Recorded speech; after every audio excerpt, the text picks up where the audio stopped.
আপনি কি আজকে যে ঘটনা হয়েছে আপনার জহিরের কি হনে? আজকে আমার মেয়ের লই ডাক্তারের কাছে আইছিল, এবার আমার মেয়ের দাঁতের ব্যথা এরপরে লই আইছিল, এবার আইসার না এরপরে ছেলেটার লগে আগে জ্বর কইছিল, জ্বর করানোর পরে এরপর আমার স্বামীটা আটকাই দিছে, আটকাইয়া মারধর করছে। এরপরে আমার মেয়েটা আমার কাছে আসিল ভিতরে।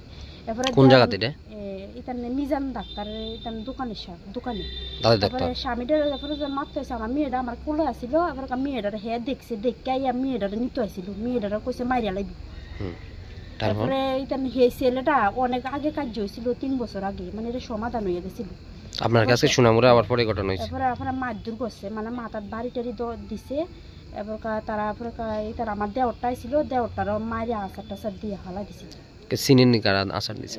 আচার দিছে যে চিনি না, একটু দিয়ে চিনছিলাম, এটা ওই ডোগারা যে বাড়ি শাইন, হ্যাঁ একটু চিনছিলাম। তার লগে আরো ছিল? হ্যাঁ কইছে আমার মায়ের সব মাইয়া লাগবে। পরে উদ্ধার করছে কারা? আপনারা কে উদ্ধার করছে? উদ্ধার করছে এন লোক আসছিল, আমার দেওরটাও আইছিল। তারপরে দেওরটার সব মায়ের মাথাটা ফাটাই লিছে। এখন আমার দেওর আরেকটা আছে, এটারও আটকাই লিছে। তারপর কি পুলিশ যাওয়ার পরে তারা গেছে এখান থেকে? হ্যাঁ।